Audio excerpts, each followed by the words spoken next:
দক্ষিণ মুম্বাইয়ের ওল্লি উপকূল থেকে প্রায় 500 গজ দূরে আরব সাগরের মধ্যে অবস্থিত একটি দ্বীপে 4500 বর্গমিটার ক্ষেত্রফল বিশিষ্ট হাজী আলী দরগা প্রকৃত অর্থেই অদ্ভুত ও আশ্চর্যজনক। সারা পৃথিবী থেকে হাজার হাজার তীর্থযাত্রী এই দরগা দর্শনে আসেন। এখানে সকল ধর্মের ও বিশ্বাসের মানুষদের জন্যই সর্বদা দ্বার উন্মুক্ত। 1431 খ্রিস্টাব্দে প্রতিষ্ঠিত পীর হাজী আলী শাহ বুখারীর এই দরগা প্রথম থেকেই রহস্যে ঘেরা। এখন প্রশ্ন হচ্ছে, সমুদ্র থেকে আগত ঝড়ঝঞ্ঝা জলোচ্ছ্বাস খুব সহজেই বড় বড় অট্টালিকাগুলোকে ভেঙে ফেলে এবং নষ্ট করে দেয়, কিন্তু আজ পর্যন্ত কোনো সামুদ্রিক ঝঞ্ঝা এই দরগার ধারে কাছেও ঘেঁষতে পারেনি। এটা কিভাবে সম্ভব? এছাড়াও আমরা সকলেই জানি যে বর্ষার সময় মুম্বাইয়ের প্রায় বেশিরভাগ রাস্তাই জলে ডুবে যায়, ভেঙে যায় বা খানাখন্দে পরিবর্তিত হয়। দরগায় পৌঁছানোর রাস্তাটির কখনো কোনো ক্ষতি হয়নি এবং সমুদ্রের মাঝে অবস্থিত হওয়া সত্ত্বেও রাস্তাটি দরগার যাত্রীদের কোনো রকম অসুবিধার সৃষ্টি করেনি। যদিও জোয়ারের সময় এই রাস্তাটি সম্পূর্ণভাবে জলের নিচে চলে যায়, কিন্তু আশ্চর্যের ব্যাপার এই যে এই জলের একটি কণাও কখনো দরগার ভিতরে প্রবেশ করে না। আপনারা সকলে জানেন যে আজকের দিনে যে কোনো ঘটনার পিছনেই বৈজ্ঞানিক যুক্তি আছে, কিন্তু আজও এই দরগার রহস্যের পিছনে কোনো যুক্তি কাজে আসেনি। আসুন জেনে নিই এই হাজী আলী দরগার রহস্যময় ইতিহাস।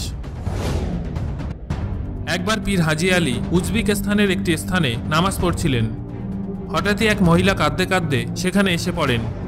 পীর সাহেব কি হয়েছে জানতে চাইলে মহিলাটি বলেন তিনি তেল আনতে গিয়েছিলেন, কিন্তু তেলের পাত্রটি মাটিতে পড়ে যায়, ফলে সমস্ত তেলটাই নষ্ট হয়ে যায়। এই ঘটনা জানতে পারলে তার স্বামী তার উপর অত্যাচার করবে। এই কথা শুনে পীর হাজী আলী ওই মহিলাটির সঙ্গে সেই স্থানে গিয়ে উপস্থিত হন। এই সময় একটি অদ্ভুত ঘটনা ঘটে। পীর সাহেব তার হাতের আঙুল মাটির মধ্যে ঢুকিয়ে দেন এবং মাটির নিচ থেকে ওই তেল ফোয়ারার মতো উঠে আসে। এই ঘটনার পর ওই মহিলা খুশি হয়ে বাড়ি ফিরে যান, কিন্তু হাজী আলী গভীর সমস্যার মধ্যে পড়েন। তিনি নানা রকম খারাপ স্বপ্ন দেখতে শুরু করেন যে এই প্রকৃতি বিরুদ্ধ কাজ করে তিনি পৃথিবীকে জখম করেছেন।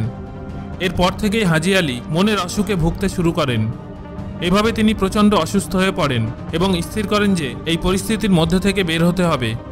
তাই তিনি তার মায়ের অনুমতি নিয়ে ও ভাইকে সঙ্গে নিয়ে মুম্বাই শহরে আসেন। আশ্চর্যের ব্যাপার হলো এই যে তিনি সেদিন মুম্বাইয়ের যে স্থানে এসেছিলেন তা দরগার থেকে খুব কাছেই অবস্থিত।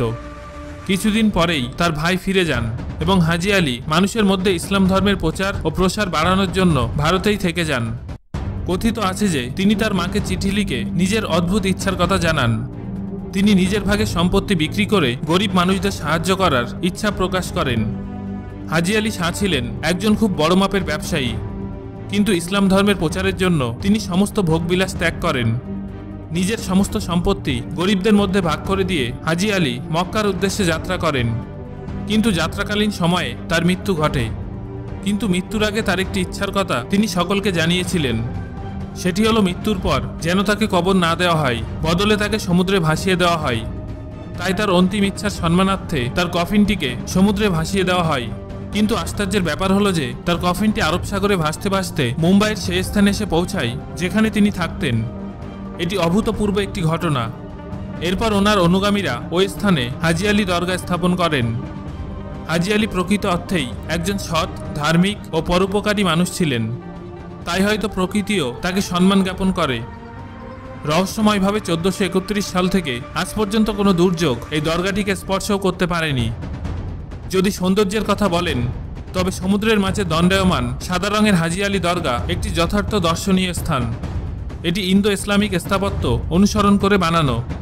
দরগার ভিতরে ক্যালাইডোস্কোপিক প্যাটার্নে সজ্জিত রঙিন কাচের বাহার ও নিপুণ ও দক্ষ হাতে রচিত মার্বেলের পিলারগুলি এর সৌন্দর্য আরও বাড়িয়ে তুলেছে। কিন্তু এত কিছুর পরেও যে প্রশ্নটি মন থেকে কিছুতেই যেতে চায় না তা হলো কেন দরগাটিকে সমুদ্র বা প্রাকৃতিক দুর্যোগ স্পর্শ করতে পারে না। সো বন্ধুরা, এই ছিল হাজী আলী দরগার রহস্যময় আলোচনা। এবার আমাকে কমেন্ট করে জানান ভবিষ্যতে আপনি সুযোগ পেলে হাজী আলী দরগা দর্শনে কি আপনি যাবেন। আর ভিডিওটি ভালো লাগলে একটা লাইক করুন এবং বন্ধুদের সাথে শেয়ার করুন। পরবর্তীতে এরকম তথ্যবহুল ভিডিও পেতে চ্যানেলটি সাবস্ক্রাইব করুন এবং পাশে আসা বেল আইকনটি প্রেস করুন।